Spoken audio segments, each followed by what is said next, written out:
प्यारे लोगों, आज हम एक ऐसे विषय पर उतरने जा रहे हैं जिसने मनुष्य को जितना दुख दिया है उतना शायद किसी और चीज ने नहीं दिया, और वह है तुलना।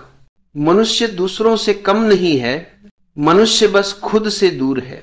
जब तुम खुद से दूर हो जाते हो तो तुलना जन्म लेती है, और जब तुम तुलना से मुक्त हो जाते हो तो तरक्की, विकास, उन्नति सब अपने आप होने लगते हैं।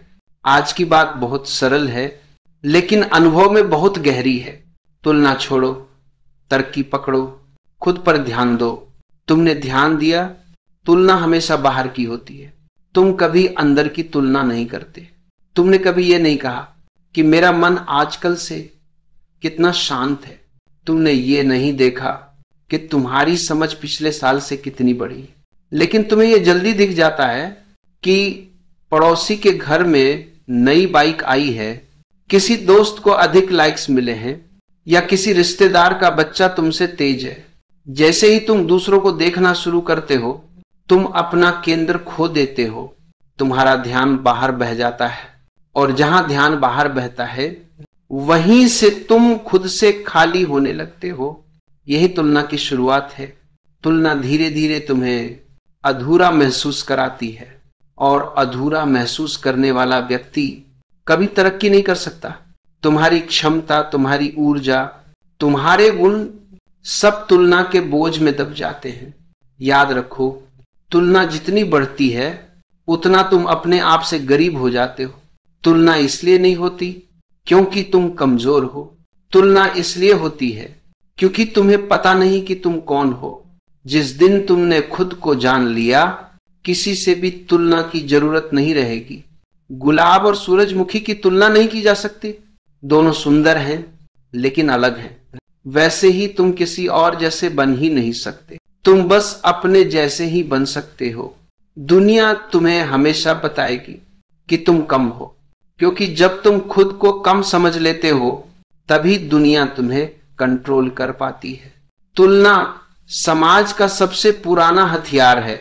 बच्चे से कहा जाता है, देख वो कितना अच्छा है। युवक से कहा जाता है, देख वो कितनी कमाई करता है। वृद्ध से कहा जाता है, देख लोग कितने सफल हैं।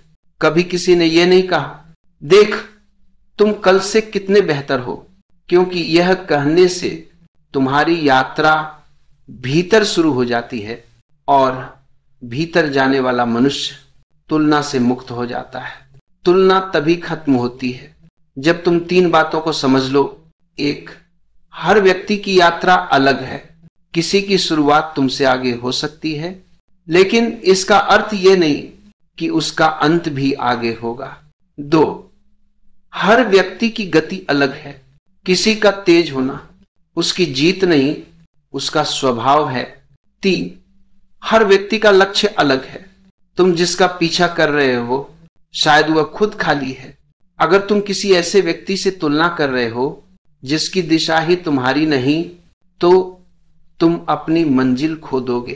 तुम्हें दूसरों को पीछे नहीं छोड़ना है, तुम्हें बस खुद को पढ़ना है, समझना है, निखारना है।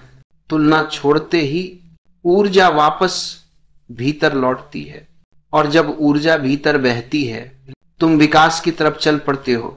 तरक्की असली यात्रा है।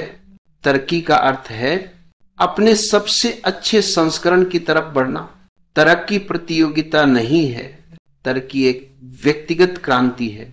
अगर आज तुम 1% बेहतर हो गए तो 1 साल में तुम 37 गुना बेहतर हो। दूसरों से मुकाबला छोड़ दो, बस कल के अपने आप से मुकाबला करो। तुम्हारे अंदर अनंत सामर्थ्य है, बस वह तुलना की धूल में दबा हुआ है। तरक्की की शुरुआत 3 चीजों से होती है। 1, जागरूकता, तुम क्या हो, कहां हो, क्यों हो, इस पर ध्यान देना। 2, निरंतरता, रोज थोड़ा धीरे धीरे शांत गति से आगे बढ़ना। 3, धैर्य, बीज को पेड़ बनने में समय लगता है, तुम्हें भी लगेगा, लेकिन विकास निश्चित है। यही जीवन का सबसे बड़ा मोड़ है। दूसरों से ध्यान हटाकर खुद पर ध्यान लगाना। ध्यान बाहर है तो मन अशांत है, ध्यान भीतर है तो मन शांत है। हर दिन कुछ समय सिर्फ अपने लिए निकालो। 5 मिनट मौन में बैठो, 10 मिनट अपनी सांस देखो, 15 मिनट प्रकृति में चलो। जैसे जैसे तुम भीतर उतरोगे, तुम्हारा मन हल्का होगा, तुम्हारी ऊर्जा बढ़ेगी, तुम्हारी क्लैरिटी बढ़ेगी और तुम समझोगे जो तुम खोज रहे थे वह हमेशा भीतर था। तुम्हारे पास दुनिया बदलने की जरूरत नहीं, तुम्हें सिर्फ अपना ध्यान बदलना है। प्यारे लोगों, तुलना एक बीमारी है, तरकी दवा है और ध्यान पूर्ण उपचार है। जिस दिन तुमने तुलना छोड़ दी, तुम्हारी यात्रा शुरू हो गई। जिस दिन तुमने तरक्की पकड़ ली, तुम्हारा रूपांतरण शुरू हो गया। और जिस दिन तुमने खुद पर ध्यान दे दिया, तुम्हारा जन्म हो गया। याद रखो, दूसरों को देखकर तुम कभी शांति नहीं पाओगे, खुद को देखकर तुम कभी दुखी नहीं हो सकता। आज अभी यहीं से शुरू करो, तुलना छोड़ो, तरक्की पकड़ो, खुद पर ध्यान दो और तुम देखोगे जीवन कितना सुंदर हो सकता था। बस तुम्हें थोड़ा भीतर झांकना था,